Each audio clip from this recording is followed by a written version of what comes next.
Welcome to Talking Tactics, a podcast that gets you results. Each episode features a single tactic implemented with limited resources that moved the needle in enrollment in some way. I'm your host, Day Kibbles, Strategy Director at Ology, a marketing and branding agency for education. Join me every other week for discussions with some of the most clever folks in admissions and enrollment marketing, doing the work day to day, just like you. Talking Tactics is a part of the Amplify network, a robust collection of podcasts designed to help higher education professionals like you grow. Explore our other shows at enrollify.org or check out some of my personal favorites, linked in the show notes below.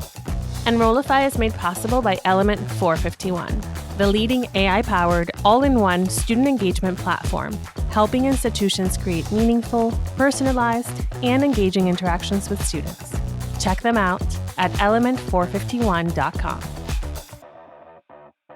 Hello, my favorite listeners. Welcome to another episode of Talking Tactics. I'm your host, Day, talker of tactics. Our guest today is Mikki Collins. Mikki was on my guest wish list from the very first day of season 1, and I reached out to her immediately, but it turns out she was traveling the world like the courageous rock star she is. But I finally managed to get on her calendar to get her on the show. And she's back, and she's actually a content and experience designer at Pickle Jar Communications now. But this episode is going to focus on the work that she did while she was digital content producer at the University of Chichester. She was there for 5.5 years. And in that time, she helped the university achieve number 1 ranked UK university on TikTok for 2022 and 23. And she won the Content Ed Champion for Diversity, Equity, and Inclusion Award for the final series of the university podcast she produced. And actually, it is through that award that I met her because I had the privilege of being the person that handed it to her at the Content Ed conference. So that is precisely what we're going to talk about today, that award-winning podcast series. The third season of that series focused exclusively on real and raw diversity stories. And through that content focus, it outperformed the previous 2 series. It doubled the reach to non-followers on the accounts where they shared them. And it completely changed how DEI was integrated into campus conversations. So impressive. Mikki, welcome to the show. Thank you for having me. I might just take you around all the time, just for that bio. Well, lucky for you, it was recorded. So you can just hand the script to anyone who introduces you moving forward. I'm sure you're going to keep winning awards. That's just how you roll. So, oh, pressure on. All right. So let's talk about this podcast series. Take us back to kind of the start. Orient us where you were, point, time, and place. And what were you trying to do or solve or achieve? So back in 2019, we decided that we wanted to start recording a podcast. The original series was based off of all of the concerns that we were getting from applicants that were coming in that September. So we decided to make an 8-episode podcast series based on that. It was always my aim to do one about diversity and inclusion, but we never really knew how we were ever going to get to that point. Because we'd had quite a lot of backlash before, or we shared diversity and inclusion content quite cautiously, depending on any backlash we might have thought we would have had. So yes, that was the idea, was that we would do a podcast series about other things first, get it down so that we knew what we could do then going forward. Okay. And why did you have this kind of hope and this focus on wanting to feature diversity stories? I think it's because we weren't sharing them. Like, we had these targets to increase ethnic minority applications and to increase diversity and inclusion on campus, but it was something that we either weren't talking about at all, or we were sharing just one person's view, knowing that it was positive. And that's where we were seeing potential backlash coming back of people being like, well, that's not my experience. And because I was looking after the social media accounts as well, I was seeing it firsthand, and I was like, if we are trying to exclusively share positive stories, then we become the problem. And it was just from speaking to more and more students as I'd been in the role for a longer period of time. I knew that everyone had a story to share, and there was, even if we shared negative stuff, there was a lot of positive stuff too. And I think it just became even more important to work out a way that we could actually share these stories. Okay. So when, you knew podcast was going to be the channel, you really wanted to bring authenticity to this. You wanted to share the good and the bad.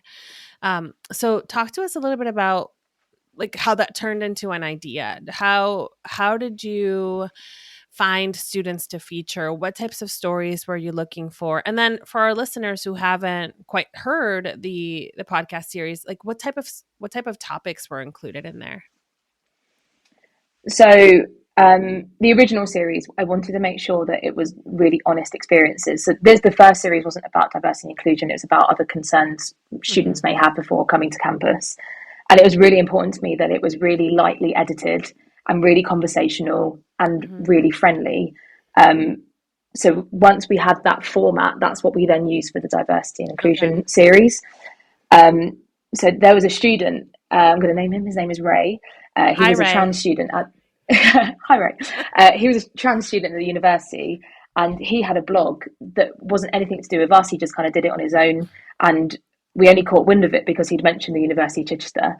And reading through it, it was just one of the most beautiful things I've ever read. But it was a very honest view of his experience as a trans student at the university in his first 2 semesters, I think, Mm-hmm. by that point.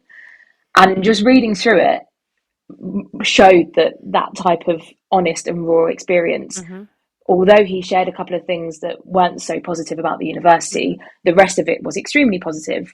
And we used that as the basis for the other episodes and was like, if we can do something like this, Yeah. why couldn't we do this for every minority group? And I think the most interesting part about Ray's blog was that there was one paragraph in it about how before he'd arrived, he'd already been in contact with a few people at the university. Mm-hmm. One of them was that his academic advisor had his pronouns in his email signature and he instantly felt safe.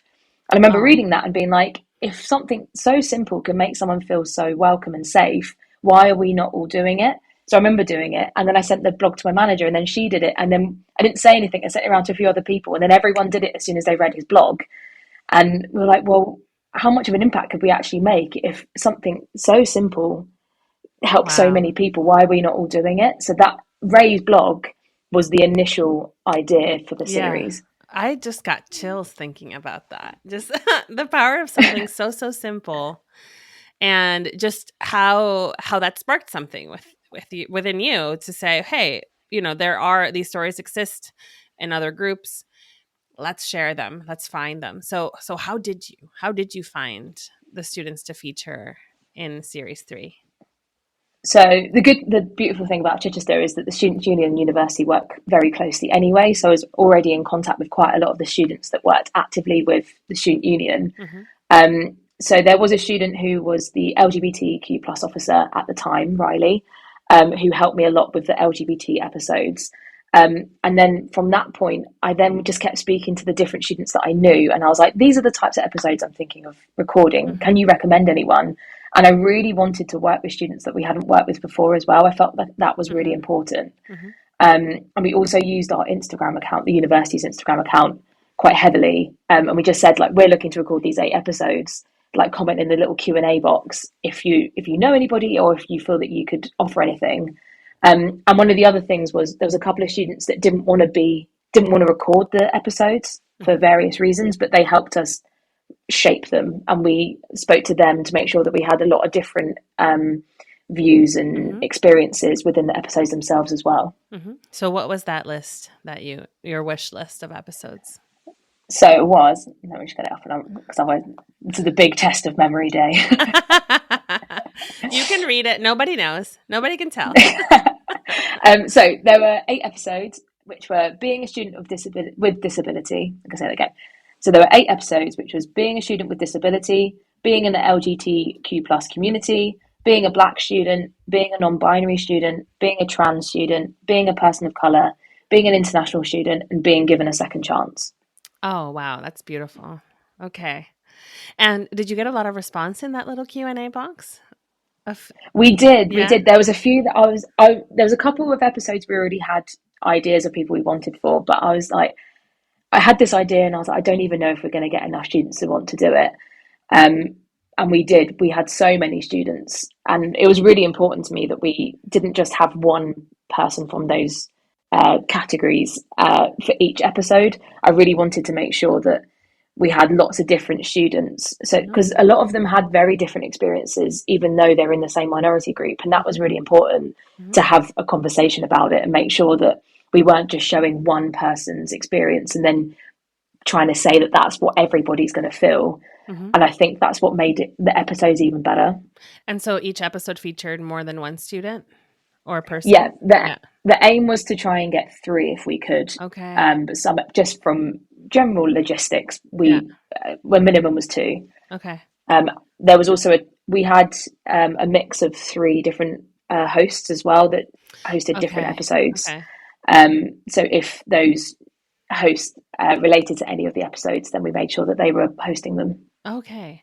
And then you also had the behind the scenes help that you talked about, like the students that didn't want to be in front of the camera, but okay.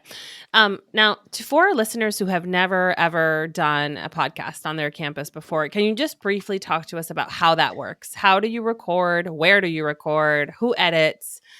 Just very briefly to like remove that barrier to entry for them. Yeah, for sure. So that was probably one of the biggest challenges, was that we had this idea to record a podcast and we're like, how do we even record one? But we're very lucky we found a staff member in the music department who had an experience in radio but did a lot of audio stuff and had the equipment to be able to record it. But I think there was, especially during COVID, because we did a series during COVID, which really threw us off. There was so many different platforms that were so easy to use, like Anchor FM. Like, there's a lot of free ways to be able to do it. Okay. You don't need all the high tech to be able to record the podcast. I just think you need to make sure the content is good. Yeah.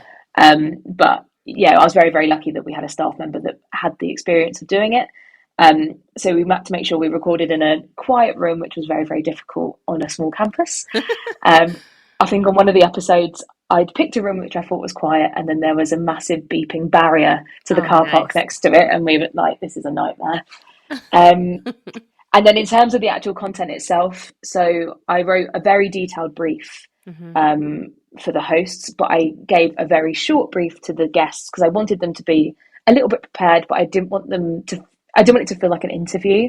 I wanted it to feel like a conversation. So I kind of gave them the ideas of what we might discuss so that they could bring them with them, but without knowing all of the questions that we're definitely going to be asked, to be super prepared and it doesn't sound real. Oh, that's really smart. But your hosts were ready with the actual, That's what I wanted. I wanted the hosts, I didn't want them to, I was very lucky that I had some great students to be able to host it. And it was important to me that it was students that were hosting it.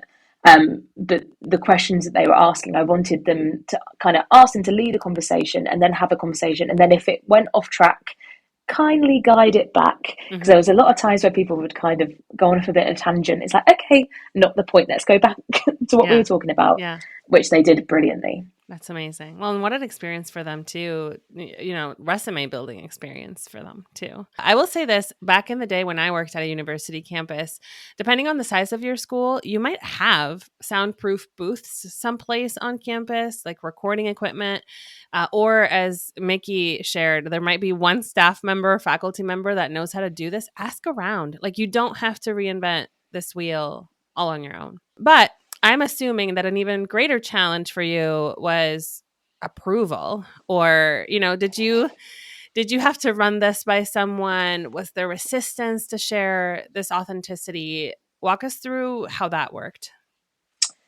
So it's a very good question. And yes, there was a lot of approval and conversations that we had. So with the first 2 series, because we'd already got the format down of honest and authentic experiences, and we proven that type of format worked, that kind of helped us. So this wasn't the first series that we did. We already had an established podcast that we could build on, which I think really helped. And I think the other thing was proving that what we were going to do wouldn't get backlash, which was hard to do without doing it. So we did pick a couple of the episodes to record first that we felt would have the least potential amount of backlash, just based off experience. So to be honest, like we had a lot of stuff with race and ethnic minority groups, but that was also based off of the university was in a very white British area as well. So that was one of the challenges, and what we used to share cautiously or not share at all. But I think we all knew how important it was that we needed to start actually making content for these minority groups. And I didn't want it to just be a one-off blog. I didn't want it to just be a one-off video. I wanted it to be something that could be used again and again and again. And with the podcast format, it meant that we could have these big conversations, but then take small snippets of it and share it on social media.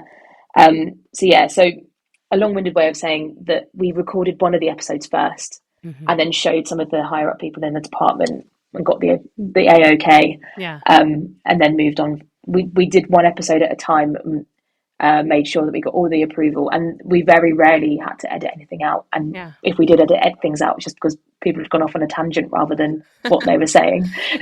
So did your leadership have to see the episodes before you released them out into the world? There was only a couple that they definitely wanted to see, but I think once they'd had approval of a couple, they were fine. But between me and my manager, we had approved them all, and we just made sure that everyone was happy with what we were doing. What's really smart here, Mikki, is that you like really played the long game. Like you established the channel, you established the format, the tone of the podcast being authentic and conversational and friendly, and then very gradually introduced kind of more heavy topics, right? Like more real topics. And I think that's really smart. And to the folks listening, you might have this really big idea that is going to face resistance today, but that doesn't mean that you can't start a few steps back from that idea and lead up to it. So do what Mikki did, basically. No, I think you've hit the nail on the head with that. Like, I think for us, we didn't have much content back in like 2018, 2019. So it's making sure that from that point we had a very base level of all the generic things that we may need in terms of accommodation, making friends, etc. So I made sure all of the base level stuff was done, saw what worked, how we could prove that it was working, and then all the things that I really wanted to do that was like, I wanted to make a diversity and inclusion like series. There was no reason to say no. Yeah. Well, and then the other smart thing about this approach is that it is reusable, and it's also, you can change it into different formats. You can grab from it. Very talking tactics. Very good. I have to ask about that actually. So we know you had some student hosts. We know we had you on this team. What are some of the other kind of resources, budget? Was this something expensive to stand up, or was it possible with limited resources? What you just listed was our resource. So it was, that was the resource. So I had a very, very small budget, not just for the podcast, for any student content that we did. And for this series, it was really important to me that we had lots of different students that we were using. So I made a slight gamble and I used a lot of the money that I had, which was very, very small, for the amount of students that I wanted for that series, and for the staff member that was editing them, he did it separately for us. And it paid off, but I knew, I was like, it was really important that we had lots of different students on each episode. But yeah, that was the resource. I was the one that was going to I found all the students, I did all the briefing, I was there during the recording of the episodes. Matt, who recorded the episodes, was there during the recording and he edited them. And then, from there, it was just the students involved in the episodes themselves. There was one host she was working with us as well, just to make sure that from a student level, I wasn't completely off. And then my manager was the one that approved them. So that was the resource. That was it. Great. It doesn't take much, right, to make a big impact. So, all right. So let's talk about that impact. Tell us about the results of this podcast, from the smallest statistic you want to share to the biggest thing you think you accomplished.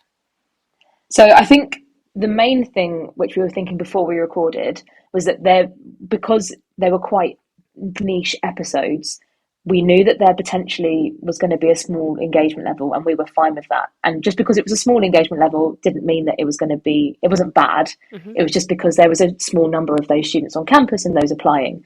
But when we were recording it, we were like, this is something special. Like, this is like, just everything that all the students were saying was so impactful that we knew that we needed to start sharing the snippets on social media and using it as an educational tool, not just for the applicants or students that related to them.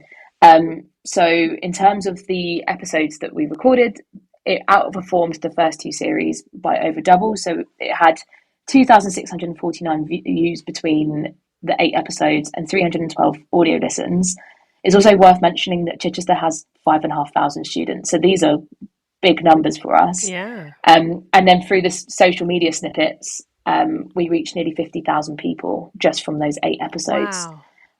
Wow. Which I think blew our minds. And I think when we were recording it, we knew that it could be something good. Wow. But we were fully prepared for it to be small engagement, knowing that the content was needed. Yeah. So that's 10 times more reach than the number of students you have on campus. Like, it definitely just wasn't the students on campus watching this. No, and that was one of the other things is the average of the Instagram reach that we used to get with non-followers for all our other posts would be about 15%.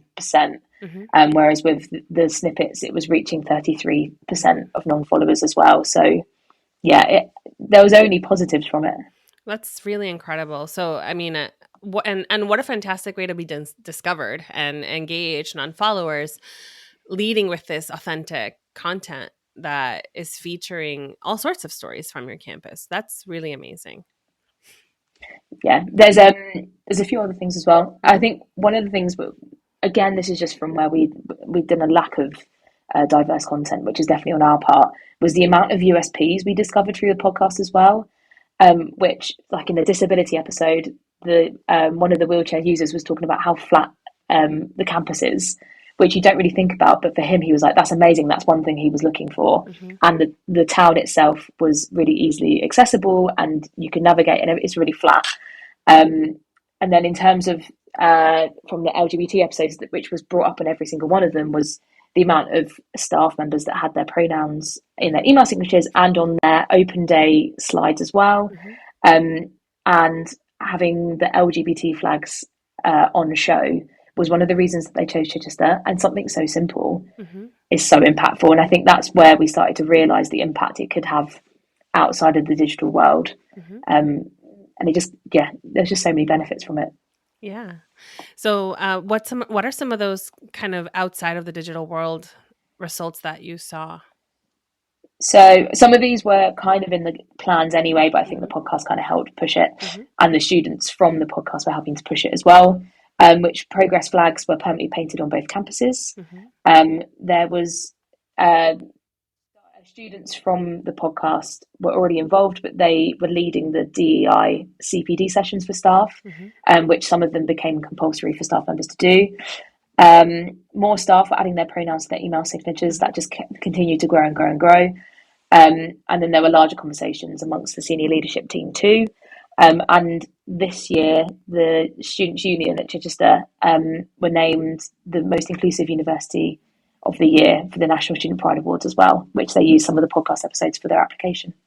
That's so fantastic. It's the series that keeps on giving, and like in such an important category. What an incredible accomplishment.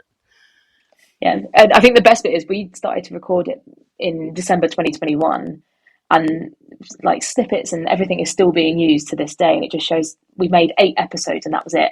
And it's still usable now. So it's well worth the investment.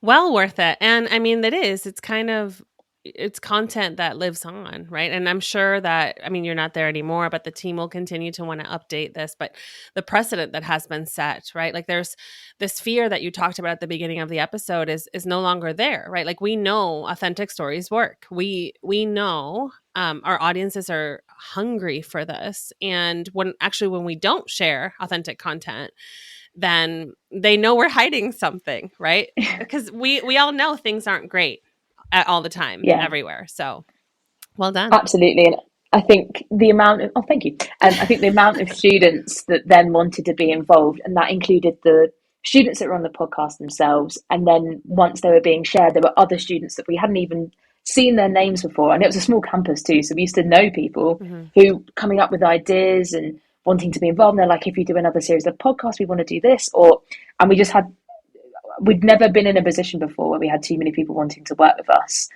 And like I remember like 4 years prior, we were just begging the one student that we knew to make content with us. And then we were at a point where we were like, Hollywood directors be able to pick and choose who we wanted for different content.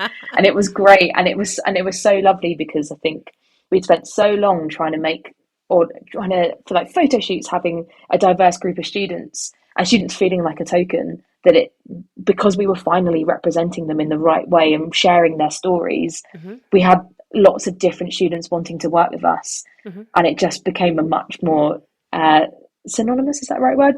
Approach to how we did content. I think, is it synergistic? Maybe. I don't know. You can cut that out. I'm going to leave it for authenticity, Mikki. I don't know what the proper SY word we're looking for is. Listeners, you can let us know. All right. Well, thank you so much for coming on the show. Thank you for having me. And to my listeners, I really hope that after listening to this episode, you can take a bit of Mikki's courage and showcase the stories that really deserve to be in the forefront of all the stories that we tell on our campus. Because that's what walking the walk and talking the tactics is all about. See you next time.